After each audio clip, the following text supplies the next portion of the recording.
Chapter 4 Unwilling Witness. Colin found Jake and told him the story. Jake was sympathetic. Lady Walsh is a good woman, he said, but unchangeable. First thing you know, she'll want you back. And I must say you belong to the manor house. You're too little to be a good field hand, though you're quick to learn. Why don't you go talk to Sir William? He'll know what's best. Jake's hint was enough. Colin hurried to William Tyndale's room. The door was half open, and Colin could see Tyndale sitting at his study table. Three books lay propped open near his hand. Tyndale looked at a sheaf of papers and nibbled at the end of a quill pen. He shook his head and muttered something. Then he studied the books, wrote a few words, read them aloud, shook his head, and scratched out what he had written. Colin did not dare interrupt him. He watched Tyndale for a long time. It began to occur to Colin that William Tyndale was not going to stop his work for meals. Colin's own hunger pains drove him to the kitchen. The cook fed him and prepared a tray of food for Tyndale. Colin brought the food to Tyndale's room, but Tyndale did not look up. Humming and waving his hands in a regular beat, Tyndale chanted words. He had the look of a man gazing at mountain tops. He has to eat sometime, Colin told himself. He tore off a bit of bread and put it within range of Tyndale's fingers. To Colin's gratification, Tyndale's fingers, as if they were not part of his conscious self, closed around the bread, and the next minute he had plopped it into his mouth. Colin fed Tyndale the whole meal, bite by bite. With a start, Tyndale focused his eyes on Colin. Oh, I didn't know you were here. Good. Listen to this and tell me if you understand what I'm saying. He read a long sentence in English. Do you know what that means? No, sir, not exactly. Colin had not understood a word. Tyndale sighed. I was afraid of that. I have put words clean contrary to the meaning of the scripture, yet I know there is but one simple, literal sense. How did Luther ever manage the German language? A knock at the door interrupted him. Lady Walsh hurried in. Sir William, there is another summons for you. Perhaps it would be best if you left early tomorrow. We'll have two horses for you and your books. Her gaze fell on Colin. Why, Colin Hartley, what are you doing here? Still the troublemaker, eh? Well, after Sir William leaves, I'll attend to you. Colin waited until Lady Walsh left and eased himself out of the room. He ran to the stable and crouched in a dark corner. It was plain that he was of no use to anyone.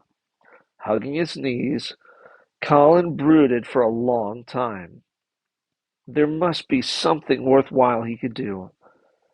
If only he could get a message from God, like William Tyndale's.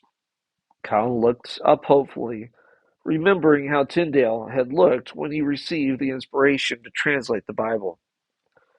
But nothing happened to Colin, either inwardly or from the outside. He brooded again. He had liked working in the manor house. Perhaps there were other manor houses in England where he could work. He still wore his page boy clothes.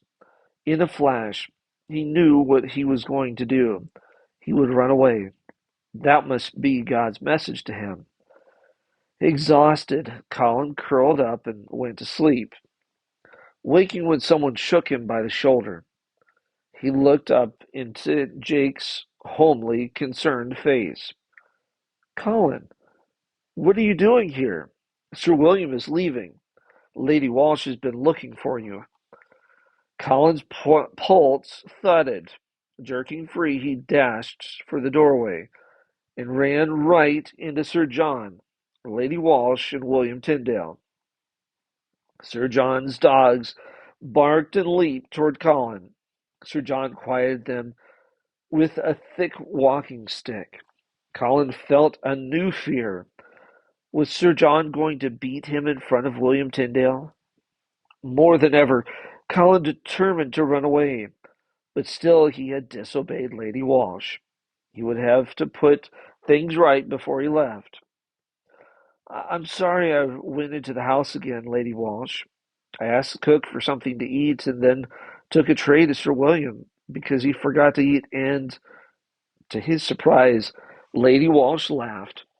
Sir John spoke in good humor. That settles it. Take the boy with you by all means, Sir William. I can see he'll take good care of you. In dazed hope, Colin could only stare at Sir John.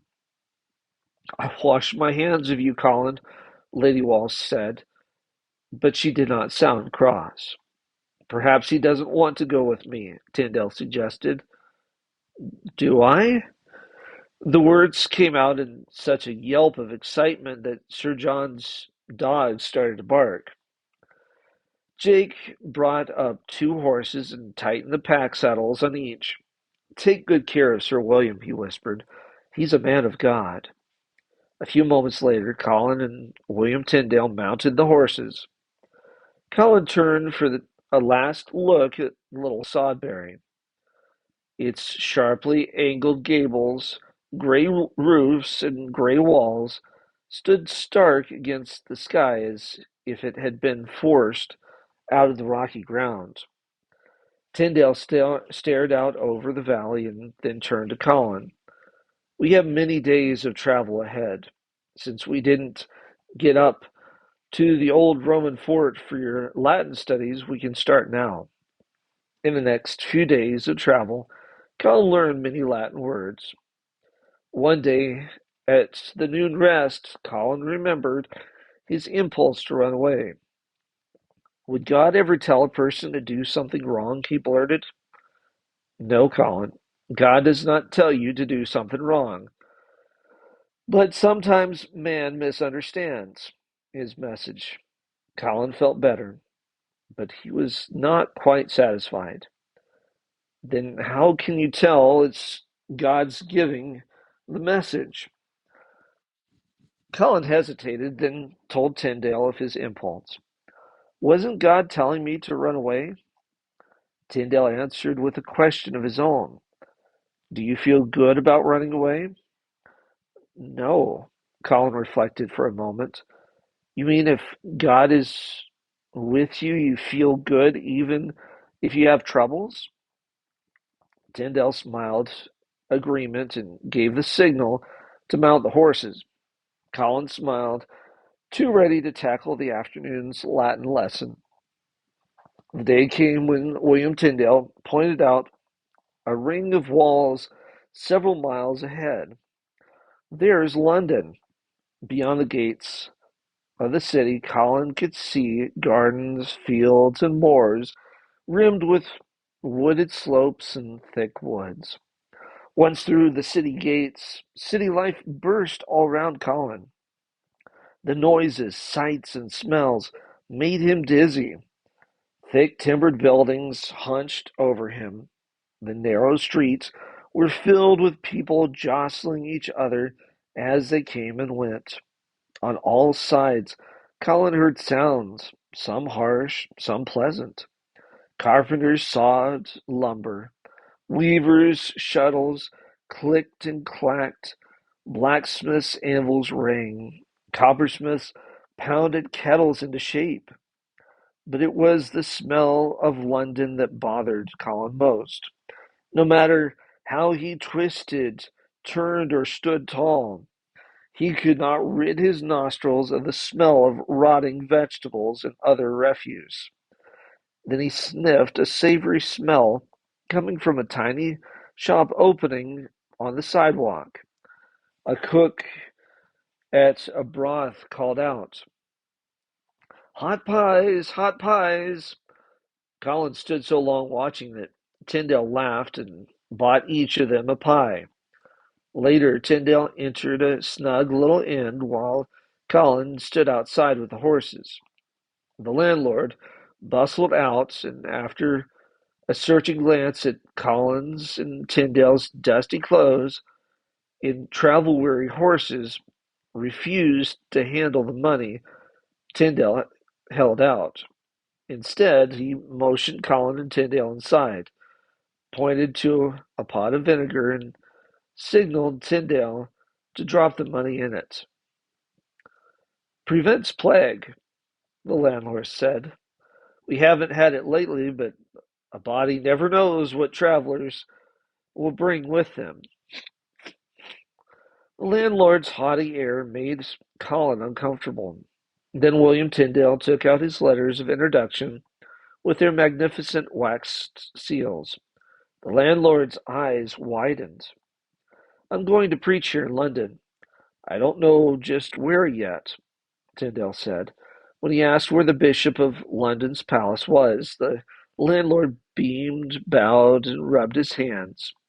It amused Colin a few days later to see the pride of the landlord's face when the rector of St. Dunstan in the West called in person to ask Tyndale to preach in his church. "Go here, Sir William Tyndale," the landlord urged his guests weeks later. "Marvelous preacher. Congregation has doubled since he came to London." Colin could tell that Tyndale was pleased to be able to preach to so many people. Every day he worked on his translation of the Bible, and every day he helped Colin with Latin and English lessons. Every day, too, he had been going to the Bishop of London's palace near St. Paul's Cathedral with his letters of introduction. "I don't understand it," Tyndale said one day, pacing the little inn parlor. "My petition is always refused. Why?" Colin determined to find out. The next day he rose early and completed his study lesson for the day. That afternoon he followed Tyndale to the bishop's palace. A stream of petitioners filed into the antechamber. Some were so old and bent they stumbled on their long robes. Others, young and dressed in bright colors, pranced about, twitching their capes over their shoulders and chattering with one another. An assistant in livery came into the room. "The bishop has had to leave for an important meeting at St. Paul's. Come back tomorrow," he said. There was a moan of disappointment among the petitioners.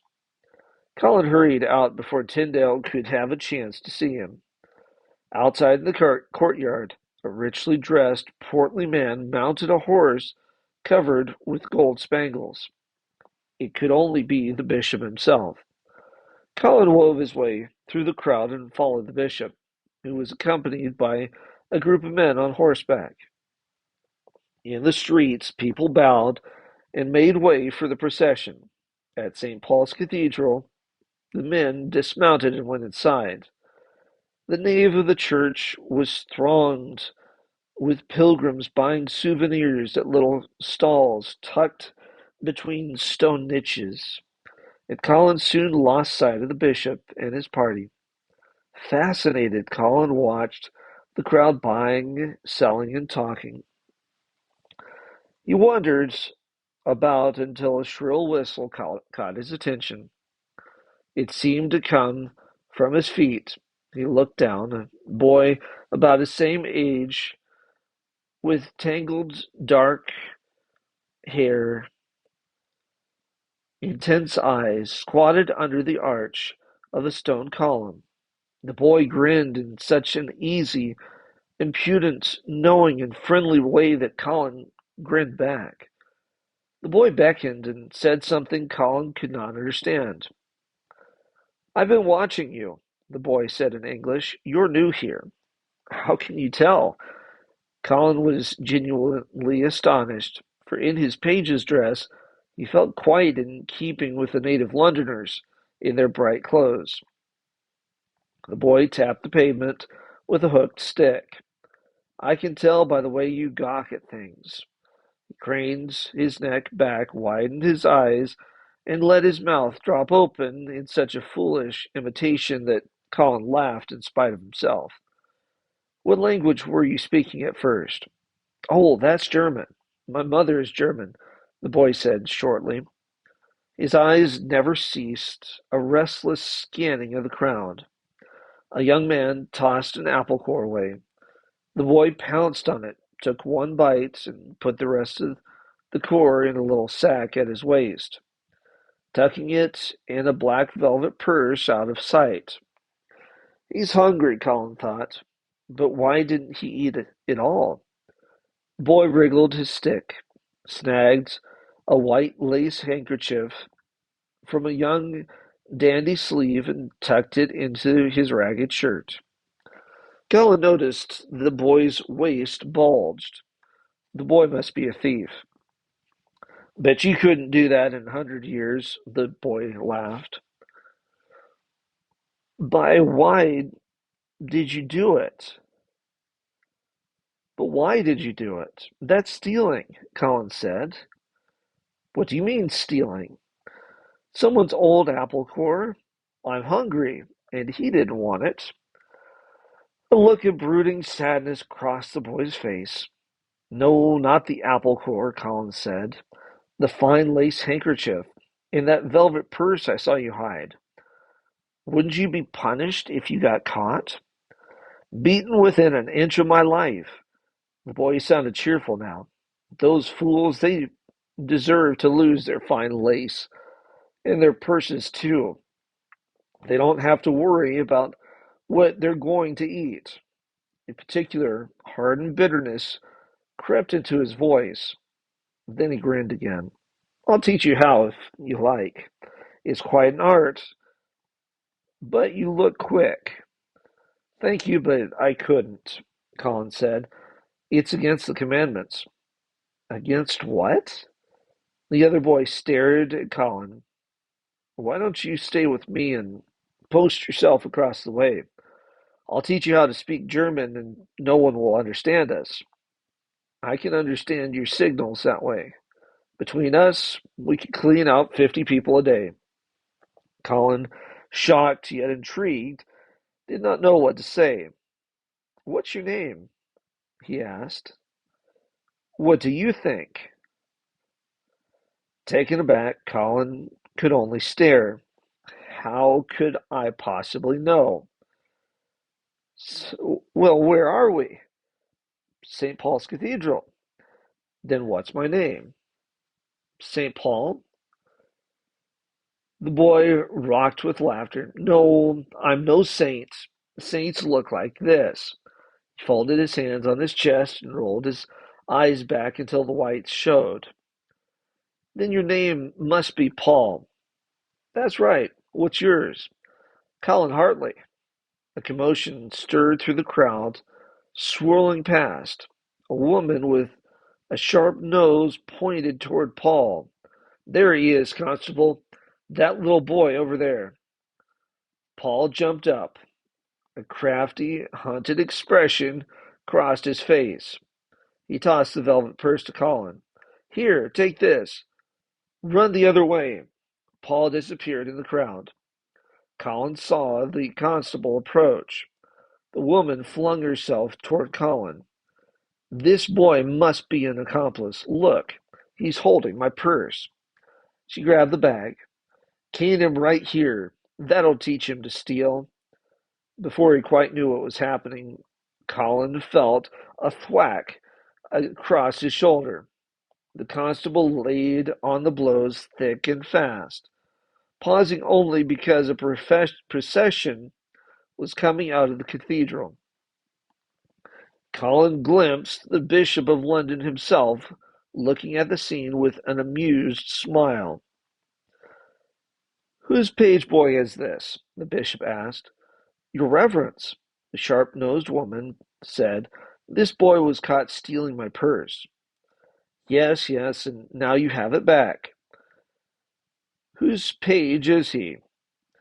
Colin's mind whirled.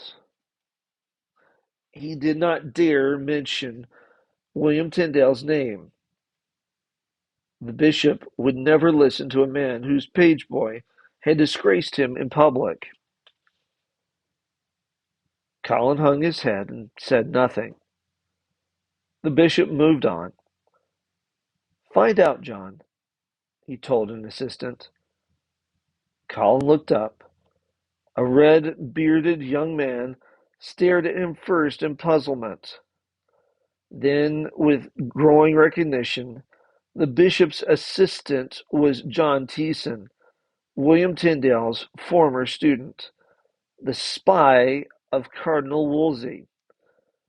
Far from being a help to William Tyndale, Colin had now only made things worse.